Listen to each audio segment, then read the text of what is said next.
Hello out there, all you ghouls and goblins. How are you doing? This is Killer Cuts, and for the first time ever, oddly, we're going live. I'm Bobby Munson, and right there below me, that is the natural Astrid Pizarro. Astrid, welcome to a live edition of Killer Cuts. This is very unique Yeah. circumstances, to say the least. Yeah, it feels weird to be doing this live. It feels awkward. Sure does. We had intent to do a recording here for the next episode of Killer Cuts, which we are going to do shortly after this. That will be out for you guys tomorrow. Is the plan. So that stay tuned for that. But we got some crazy news to cover when it comes to possibly one of the best slasher series of all time, and that being Scream. Good afternoon, Ed. Ed, how are you doing? Says, oh boy, this movie is going to be a problem now, huh? Yes, it is, Ed, and that's exactly what we're here to talk about. And then, of course, Chris Parrish in the house. Chris Parrish, how you doing, brother? Says, I feel like doing another Scream movie is as exciting as doing another Fast and Furious movie. Did not know you were that big a fan of Scream there, Chris. But, it's your fandom shines through after saying that comment. But yes, Scream 7 is in absolute turmoil. We found out the news yesterday about the firing by Spyglass of actress Melissa Barrera, who played Sam Carpenter. But then news today, Jenna Ortega not returning. Why don't you let everybody get a little bit into what's going on here, Astrid, and some of the articles that have come out regarding this news. Yeah, I yesterday was crazy just seeing the news as they were coming out because at first it just started going off of like she was secretly not so secretly let go, to put it like that. And I remember seeing the people that I follow within the community just saying, "Yeah, this is true," or like, "Yeah, like we're just waiting on more information to see what's going on." Obviously, she wasn't saying anything like to confirm it or anything like that. And there were other outlets like an Entertainment Tonight trying to say, "Yeah, it is true," and other people that I've known within the community saying they usually don't talk to actresses like Melissa or her management, so don't believe everything that happens yet. Let's just see what happens. And yeah, let me hope we get the confirmation later on that she was basically let go from Screen 7. Yeah. And it just it's just upsetting and disappointing because she's speaking up and using her platform for something positive, being about Palestine. I don't want to mention too much of it because I don't know how much we're gonna get censored on YouTube and Twitch for saying it. Mm-hmm. But she's using her platform for something that's important right now. And she, in my opinion, she didn't say anything wrong either. She's just saying like there's a lot of censorship in media, which we know it's all true. Like we know that we only get certain things to dissect from media as a whole. So it's something new and there's nothing old and nothing new for us either. But I just disappointed to see her and just there's so much going on behind the scenes when it comes to this. Since like I can imagine the rewrites are gonna have to happen now. Is the movie gonna still even happen to begin with? And not only that, but are the fans gonna support it? Because so far from what I've seen, it's just people saying if we don't have Melissa, we don't have Nev Campbell, we don't have Jenna, is it even worth watching Scream 7 at this point?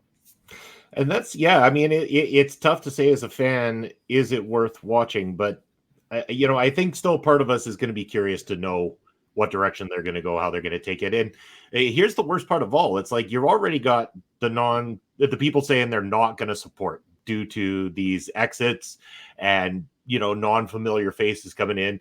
But then you've also got the tough task of putting a new director at the helm as well too. So are you going to have the previous directors who were planning to oversee and write Scream 7 have to go back and change their plans, their direction, their vision for this kind of newish trilogy that they've inserted into this series?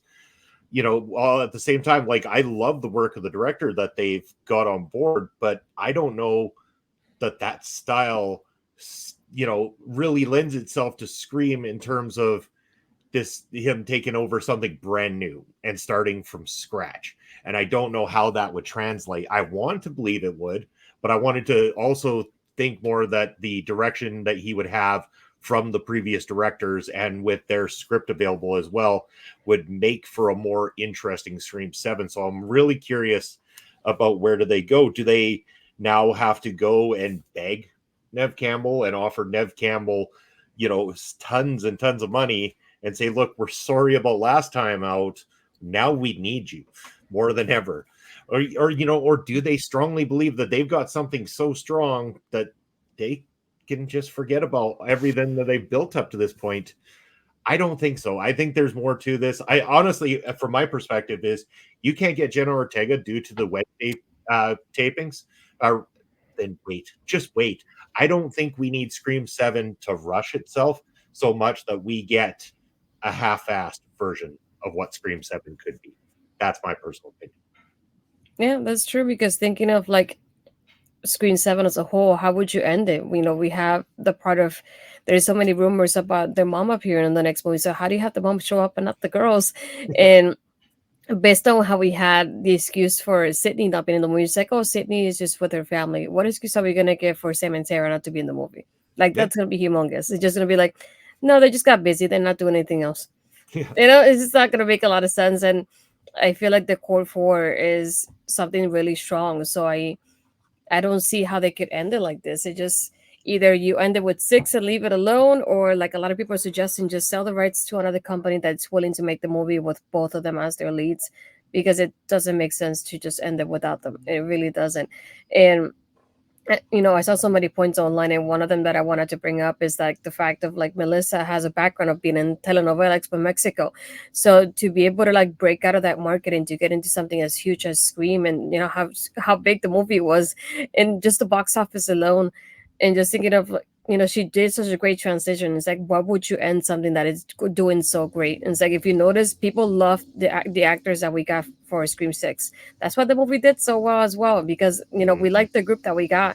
If you get rid of most of the group, a lot of people are not going to end up watching it. And just thinking of not only that, but the support that the girls are not getting, starting from Nev Campbell to now Melissa and even Jenna, people are going to start dropping from being fans somehow. They'll probably end up watching it later if it comes out on DVD, but probably they won't come up to watch it in the movie theater to begin with. And that would be the unfortunate part, and possibly the absolute demise of the series getting theatrical releases moving forward. We'd probably end up seeing a straight to streaming type version of Scream in the future. Ed saying it will never end. That is okay, because slasher movies never do, my friend. And we continue to accept new characters all the time.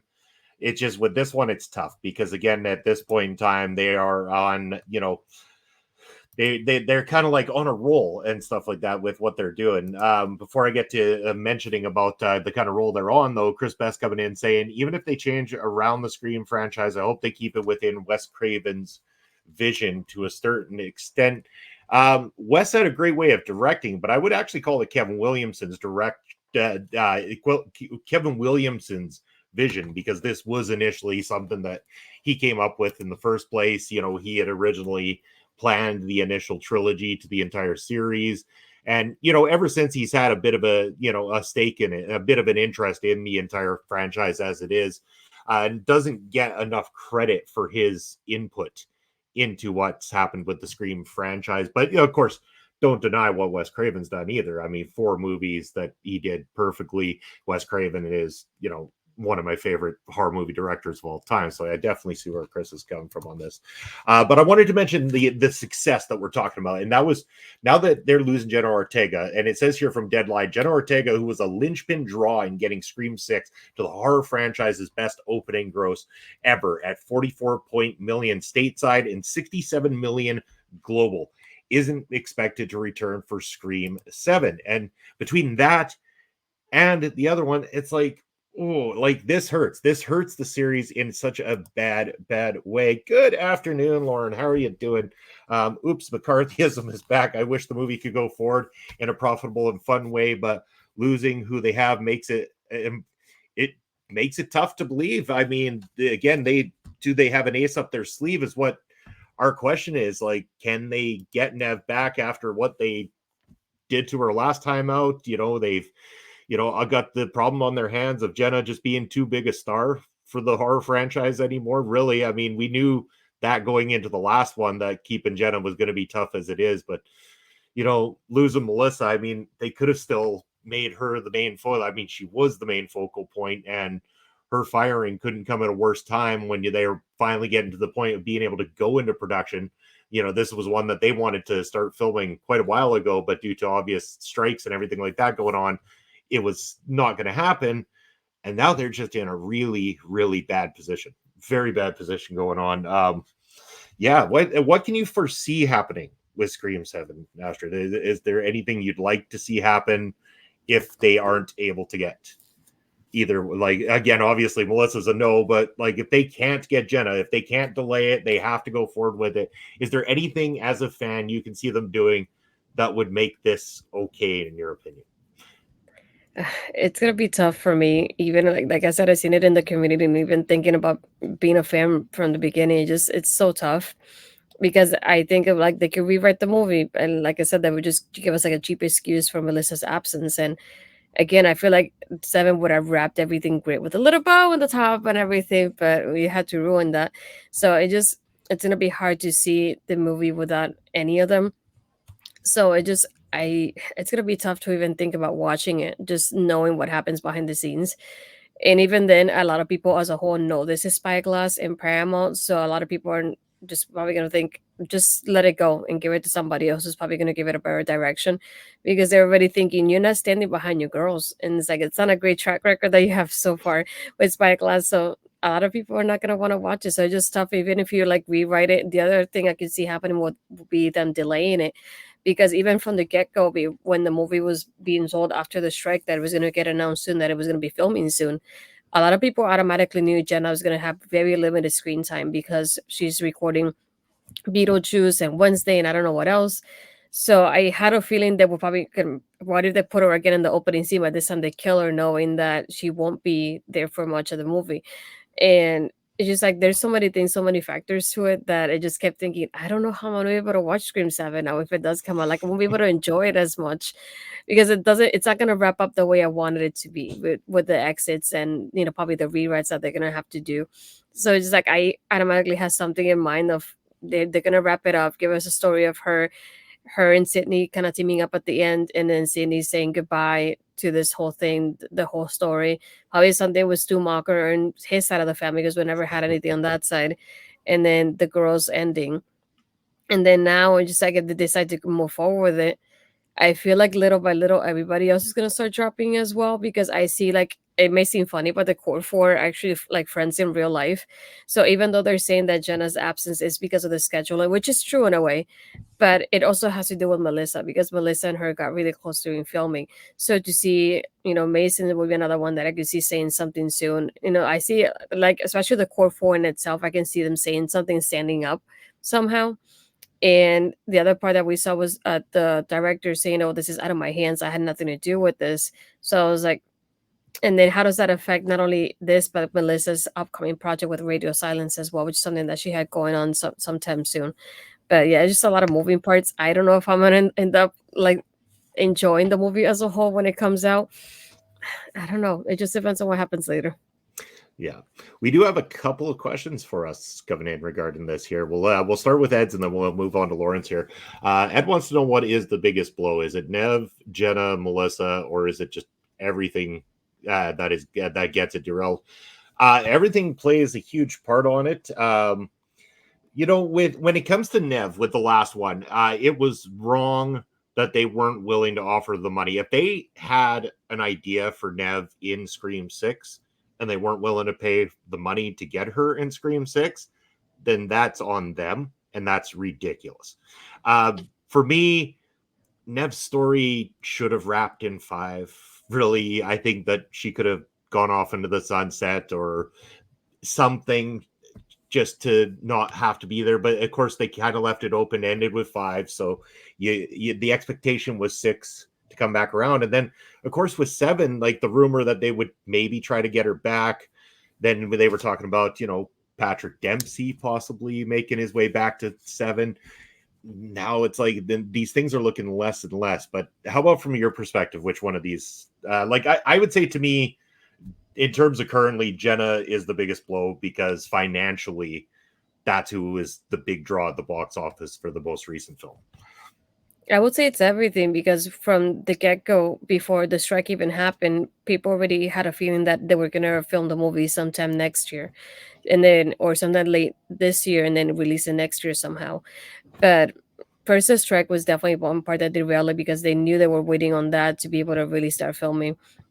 I feel like that part, but then we kind of got our hopes up because a lot of Neff has been to a lot of media appearances lately, and especially in conventions, she's been getting asked about it. But the strike was happening, so she just smiled and didn't say much of it. So it gave us hope that she would return somehow. But then thinking of, I think like every single factor, it definitely derails it at this point because if you think about it, there's something in common. They could have supported these ladies. And they didn't. It was like you could have waited to have Jenna as part of it. You didn't have to find Melissa like that. Just say, let's do the one last one and then you're done after. Not just do this so abruptly. And then with them, it's like, she's the star of your movie. How could you not offer her more money? It doesn't make sense. The story rolls around her from the get go. And, she's the first domino, this domino effect. If she doesn't start, the movie doesn't keep happening. So I think it's just a factor of everything. It's kind of hard to explain when you think about one thing after another thing happening. And then now when you're thinking the strike is over, they'll probably start filming soon, and then this happens, and yeah, the timing isn't working out for Scream 7 right now. And then we had the change of the director. People already knew that Radio Silence was not going to be involved in it. And I think a lot of people were like skeptical in a way about it because they're thinking we like what Radio Silence, it was okay for 5, but 6 did a lot better. So they were hoping 7 will keep the momentum. And then now that it changed directors, so a lot of people were thinking, I don't know if I'm gonna watch it. Let's see how it goes. I don't want to keep my hopes up, but then so many other things keep happening at this point that I don't even know this movie's even gonna happen now. But it's just crazy to think about. I think it's everything combined. Yeah, and I will mention to anybody who doesn't know that Christopher Landon was the one who was selected to be the director of Scream 7. Some of his horror film titles that he has done, things like Paranormal Activity, the marked ones, Freaky, Happy Death Day. So he has done a lot of great projects. So I mean, personally, from my perspective, I was hopeful, just the same I was with the previous directors as well too. After seeing Ready or Not, I was very hopeful that they understand and respect what Wes did with his direction prior to them and what Kevin Williamson had started with the writing process to get them to this point. So it definitely was hopeful and ambitious. But now with everything starting to, like you said, a domino effect falling apart, it gets a little bit worrisome, especially with a new director on board. Lauren wanted to know, would a different studio pick it up? Seeing an A24 production of a Scream film would be 100. A24, almost everything A24 does is 100. I love A24 productions. They have so many great films, and they're very, very respectful to a lot of different voices around the world, and that's what I love about A24.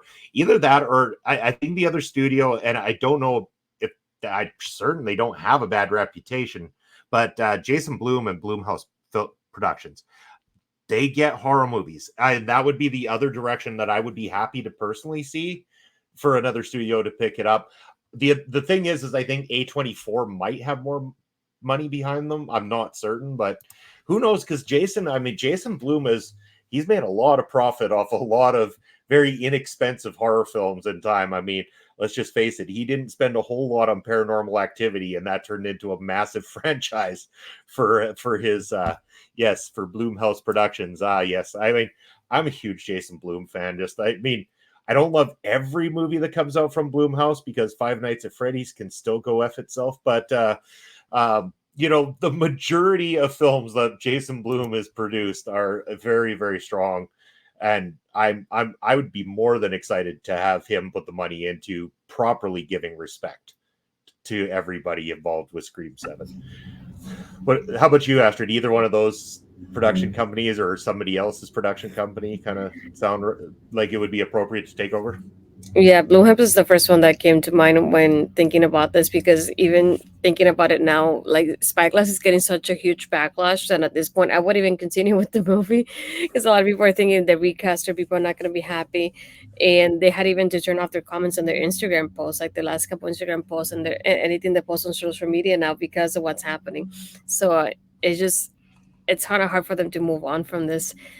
right now. So I would say Bloomhouse would be one that I was thinking of as well. And even right now, people are thinking of not supporting the movie Thanksgiving because it has to do with Spyglass, not only because of the actors, but because of the Spyglass being in connection to this. So it's already affecting them in that sort of way. And the backlash in itself, people have posted so much about Melissa and supporting her that she has gained such a bigger following on Instagram now. People have been telling her you're trending on Twitter with Scream 7. People are supporting you. The justice hashtag justice for Melissa Barrera is trending as well, and she's been replying to certain people on Instagram, thanking them for the support. So even thinking, I kept thinking like Bluehounds will be one, and I'm sure they probably wouldn't mind just taking the moment to say, we'll do this last one, and that's it. That's all you have to do. One more, and then close everything out. Yeah. Chris mentioning the Lionsgate wouldn't be too bad either. I mean, hey, they've done wonders with the Saw series, so that would be very possible. Also saying, to be honest, as a gamer, I think it'd be cool if they made a Scream video game similar to what they did with the Texas Chainsaw Massacre, as long as it's a little bit more involved. The problem with the Texas Chainsaw Massacre is it got boring fast, very fast. As where with Scream, I think they would have to have a little bit more behind how you do it. It wouldn't just be hiding and trying to escape if you're a survivor, and it wouldn't just be running around randomly as Ghostface trying to find people in a house. Like, I think that it would almost have to be taking place in a town. It would have to be bigger maps. There would have to be a lot more involved with making a Scream video game, but it would be a unique idea and I would love to play it. So, I mean, anybody who has the money to put into that, they should put it in immediately.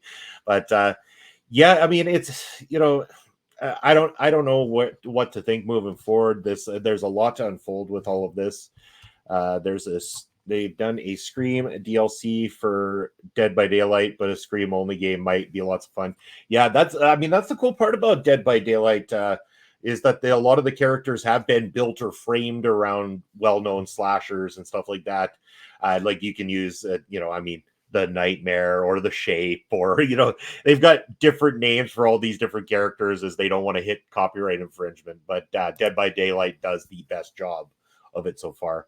Oh no, you have to have tasks to do to try to stop Ghostface. Yeah, and as Ghostface, you should have tasks that you need to do in order to be a good Ghostface, like properly thinking up your plots to get to people, making the right phone calls, blocking your phone calls. That might be another one, because you don't want somebody to be able to trace your call, where you are, and give that off to the police. So yeah, I've got the Sadako DLC. She's my emotional support demon. I hope I said that right. I probably didn't, because I don't say anything right usually, but I try. But yeah, so I don't know. What's do we fear, if they do go through with this, that anybody else might drop from this production? Like, do the Meeks Martin twins suddenly not show up to the, you lose your entire core 4 going into Scream 7? Do they go through with, and again, I don't know how on board I am with the idea of a Stu Macher return. I know a lot of fans are all on this idea that Stu Macher survived, because Kevin Williamson once said in an interview that he thought that would be a cool story for Scream 3, and everybody's been longing for the return of Stu Macher ever since. Well, I don't think I'm on board with Stu Macher himself returning, because to go from the first movie all the way to a 7th movie with very little mention of him other than a quick blip to the fans in the previous movie in a conversation where it kind of brings up the theory that he might still be alive. I don't think that they could go down that road and do it justice. Now, they've gone down the road of revealing children or people related to people, so I could understand maybe some sort of relation to Stu Macher, somebody in his family that's, had seen all that's gone down over the years and feels like maybe his name was buried in everything. Maybe too much of the Loomis name has kind of taken the spotlight of the entire thing. And then maybe somebody in the Macher families, like, I've had enough of, Stu being buried when he was the one pulling the heavy work the whole time, kind of thing. And that would make for an interesting story. Chris wondering, didn't Matthew Lillard express interest in coming back? I'm sure he might have. He's got to do something to wash away the stink of Five Nights at Freddy's off of him. So, I mean, yeah, why not? And again, like, Skeet Ulrich has been back for the last two movies as well too. I mean, albeit as a vision more than anything, but he has been a part of the franchise in the last couple of movies. So there is, not to say Matthew Lillard couldn't have a role there, kind of thing. I'm sure if you offered an opportunity to find a way to get Jamie Kennedy back in the movie, he'd be more than happy to do another. Oh, look, we found another Randy VHS tape that he recorded before his death in Scream 2 or something like that. His niece and nephew will suddenly find Randy's private tape collection or something like that he left behind, and they'll have to find an old VHS to play it with. Yeah, I don't know. I think they're in a pickle, and I think to me the only solutions are delay the movie or sell the movie to a different production. Yeah, I wanted to go back to Chris Bass's point too about Matthew Lillard. He did have the cameo in Scream 5, though. It just obviously we don't see him like his face, but he's the one with the golden like in the flamethrower or whatever it was.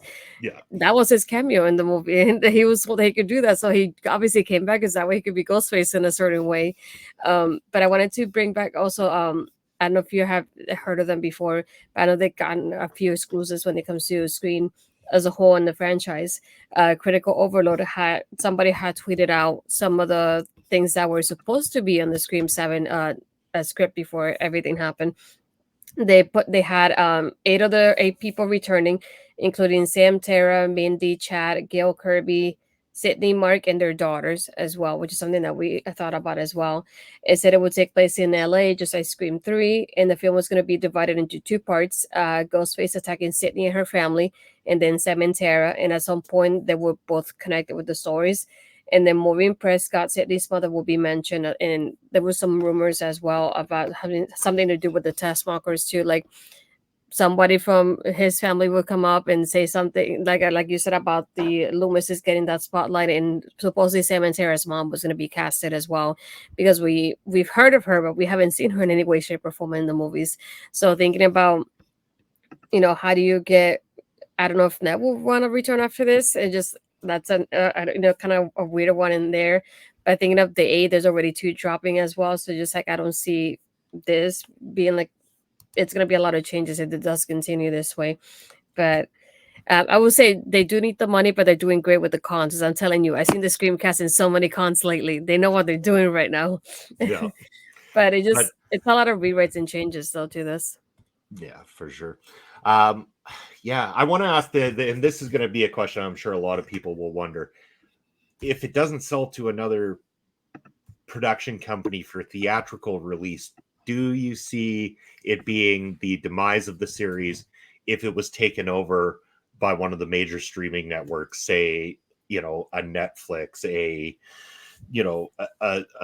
Prime Video, anything like that? Do you see that being a detriment to the Scream franchise itself, or could it be a benefit to, making sure that the series continues and goes forward? I think the only part that will be tough is like, since because I was too young when the other ones came out, so I only watched them in DVDs later and probably VHS at that point. But being able to like go to the movie theater and Scream 4, and then from there moving forward and be able to watch it for the first time in theaters, since like if you don't put it in theaters, I feel like it loses that nostalgic feeling that we get with these movies. It's like I wouldn't mind in one of these places or streaming platforms decided to pick it up and put it there, but I wouldn't lose that feeling, that nostalgia again when I get to have a ticket stub for a Scream movie. I didn't get to do it when I was younger, but I was able to do it from Scream 4 and on, and to go with my siblings because they know how much I love the movies, and they will always go to watch them with me. So it will lose that feeling for me. So it won't feel the same exactly having it on streaming platforms.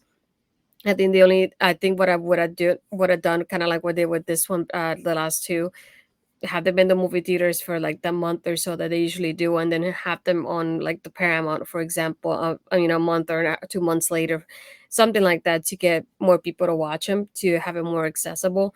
But I wouldn't just do it on a streaming platform. If Netflix does have a way of deciding, it's like, hey, let's put it in the movie theater, because look at the success they had for the last 2, especially Scream 6, because people were liking the chemistry with all the characters and the storytelling. So it'll be tough to to lose that box office momentum they had going on.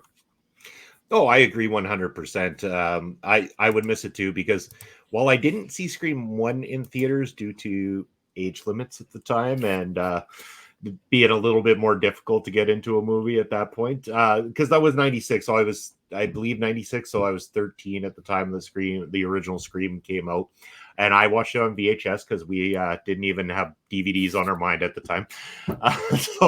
But by the time 2 came out, I remember the funny story about 2 was that we went to the theater, and of course, like my family, not big on horror movies themselves. I remember Mom buying tickets for my brother and sister and her to go see Home Alone 3, and bought an extra ticket for Scream 2, went up to the ticket holder, and that one that way and that one that way. And I'm like, okay. So I go straight into the Scream 2 in the theater, and right away I'm looking around. I'm like, I better sit by some adult looking people so that they don't come question me and ask for ID. Because I was only like 15 going on 16 at the time that one came out. So, it was always that fun. It kind of was that nerve wracking, like, oh, I'm not supposed to be in here, but I am, kind of thing. And it was fun and unique. But, ever since, I've been theater for 2 right through to 6, and I was looking forward to seeing 7, as we look forward to saying hello to Bobby Petito. Bobby Stats is up in the house. How are you doing, Bobby? Thanks for joining the very first ever live edition of Killer Cuts here. And Chris Bass, I watched Scream 1 on Viewer's Choice pay-per-view. I remember Viewer's Choice pay-per-views. You used to be able to get those, like, if you went to some hotels, that you could rent them for like $7.95, and the movies were still in theaters, and it was, oh yes, let's go pay for a $200 room for the night and then watch a $7 movie on the little box TV that they had in your room for you. It was fantastic. But yeah, I mean, this to me, this as a fan, this is a tough situation, and I really hope that they don't. I hope that they don't rush Scream 7. And Bobby's doing great. He's excited for Thanksgiving. Bobby, are you excited for Thanksgiving the holiday or Thanksgiving the movie? As we're talking here on Killer Cuts, because if you're excited for Thanksgiving the movie, stay tuned for our pre-recorded review of that movie on tomorrow's edition of Killer Cuts. But also, happy Thanksgiving ahead of time, Bobby, and to everybody in the U.S., Astrid, and everybody else out there. Happy Thanksgiving early. We do things ass backwards here in Canada, so our Thanksgiving was a long time ago. So. Ed saying, well, I can't relate with Scream. As an MCU fan, I've seen every MCU film in theaters since the first Captain America movie. That's trying to think how many of them. There's some I haven't seen in theaters, but I did start it with the original Iron Man. So I actually did go to theaters for the original Iron Man and have been there throughout most of them.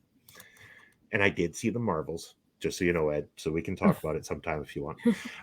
But that's getting off track to this Scream series. But if anyone has any other Scream-related stuff they want to ask us before we wind up, you're welcome to do so. Let us know in the chat. Otherwise, Astrid, if you have anything to add to this current news or anything about Scream 7. Yeah, just a tough thing to be on as a fan, because like I said, it's one of those movies that a lot of people, when they think of Scream, they end up thinking of me because of everything that I have. Still got my Ghostface shirt from last night, so it's tough to watch this happening. Thinking is like we have 2 leads that are Latinas, and the representation we have with them here. So just thinking of like they're doing great, and like I said, the box office has been a success with these core 4 leads, and it's going to be sad to see this happening. I really do hope that something does happen here to change this all around, and at the end that we get everything how it's supposed to be. That's right. First they get rid of the Canadian gal, and now they're getting rid of the 2 Latino gals. What are they thinking? It's absolutely horrible. Bobby, I know I'm having a great day. Astrid, I'm sure you are now too, especially talking about Scream. Despite it not being positive Scream moves, at least it's Scream nonetheless. Now I'm going to have to go back and watch all 6 Scream movies. This is what it's going to force me to do. Darn it. Yeah.